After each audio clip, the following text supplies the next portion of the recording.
الناتو والغرب عندهم تقنية عالية، شوشوا على الاتصالات، عملوا رسائل للشعب الليبي مش عارف عن طريق الشبكة الليبيانة، وقفوا لنا البث الإذاعي، عملوا لنا حرب إلكترونية إعلامية لبث الفوضى والذعر في ليبيا.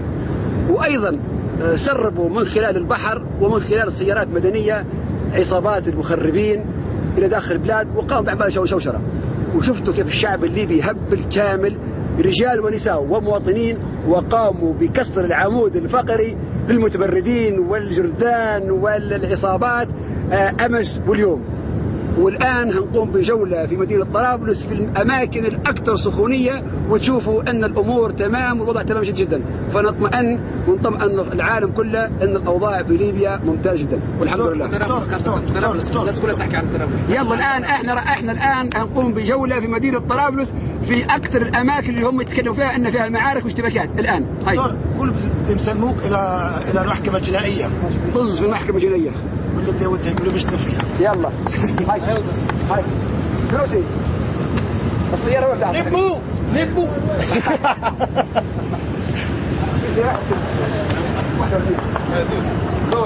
لا في واحدة ثانية دكتورة طلعت السيارة؟ لا ما زحمة أنا فيها معدات فامشي وراي. دكتور اي شيء بدك اياه انا في الركسوس. هلا رايحين مع بعضنا نمشي الركسوس ناخذ اكل صحفيين ونقوم بجوله. يلا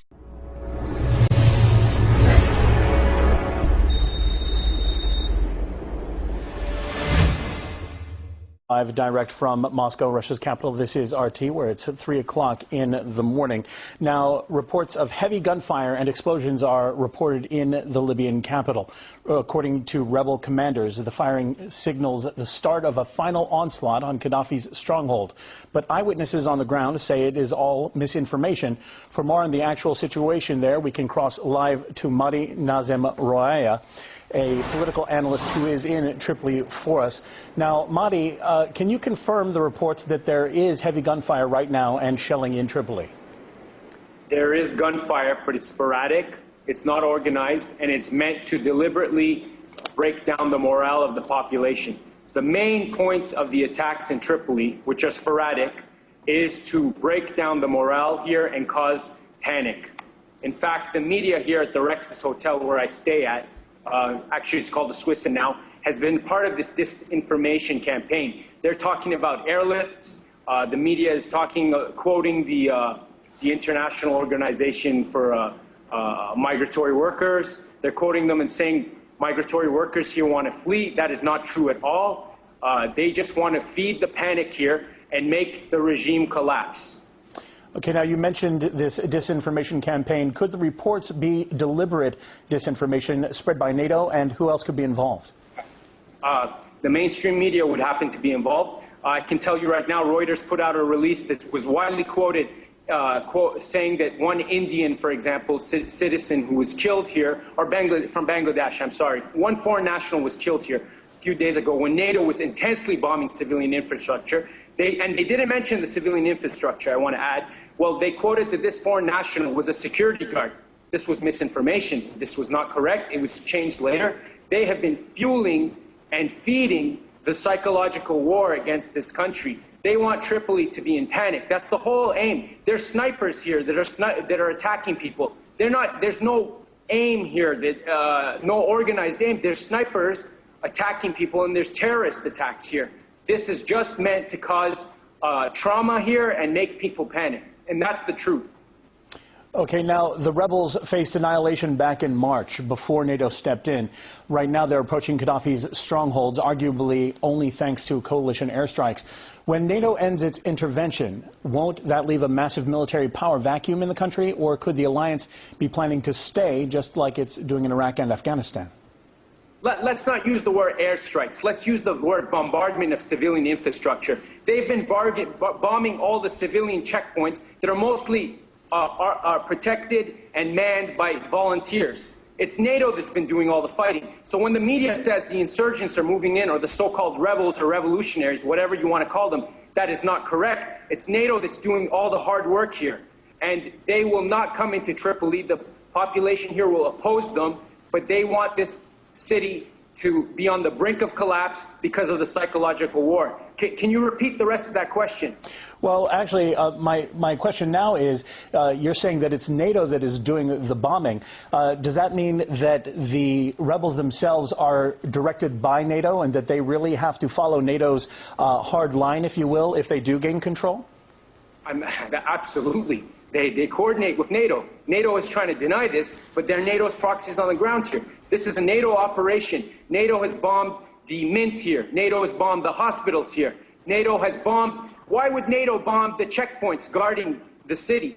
These checkpoints aren't a threat to any civilians here. They're here for security, and NATO's bombing them. In fact, the reporters here are giving the locations of the checkpoints. When the reporters here went to Zlitin, they gave the locations of the checkpoints through satellite radios to NATO. They directly liaisons with NATO headquarters and military officials. And the next night, the checkpoints were attacked. That very night, the checkpoints were attacked by both NATO and the insurgents. So yes, the media here is part of the war machine.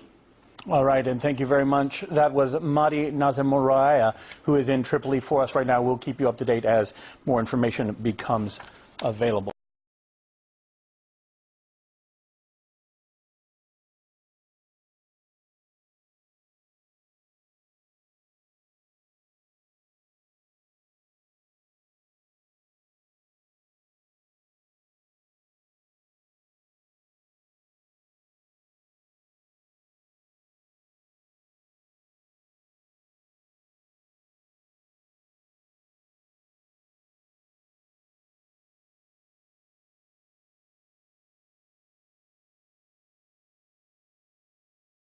Fog of war has settled over the unrest in Libya. There's conflicting reports on the number of killed, airstrikes by Gaddafi forces, the number of cities controlled by the opposition, pretty much everything that's being reported. Last week, a wave of correspondence suggested the opposition was in control of almost the whole country and Gaddafi was doomed. Our Tizak Sanaboyko went to the opposition-held Benghazi to find out why these turned out to be exaggerations. The allure of a war. Incomprehensible as it sounds, it's present in any conflict. Just days ago, these parents feared for their children's lives. Today, they are taking their pictures in front of the tanks. The desire to be captured laughing in the face of danger is even stronger among journalists. And the conflict in Libya is providing a perfect setting for it. On TV screens, Benghazi may look like the center of the rebel resistance. The country is waking to another day of chaos. Gaddafi may have lost about half of his country. They watched these bombs fall from the skies. But in reality, it's more like a seaside resort than a conflict zone. Hotels are fully booked with journalists, and residents go about their daily lives. Here, boys are looking for new things to play with. Toy guns are in ample supply. Yet some reports sent from Benghazi refer to the situation in eastern Libya as war.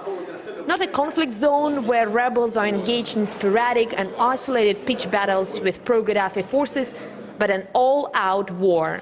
Muammar Gaddafi is striking back. Forces loyal to Libyan leader Muammar Gaddafi appear to be advancing east. Libya's leader Muammar Gaddafi has fled the country. With rebels professing their readiness to fight Gaddafi's regime to the bitter end, no wonder news reports are carrying predictions of imminent civil war. Yet, as the rebels' inability to mount a fully fledged offensive becomes more apparent, so is the unbalanced nature of the coverage. Rather than being impartial observers, some networks stop short of directing the protesters. But here, the Al Jazeera crew is warming up the crowd in time for their next live report.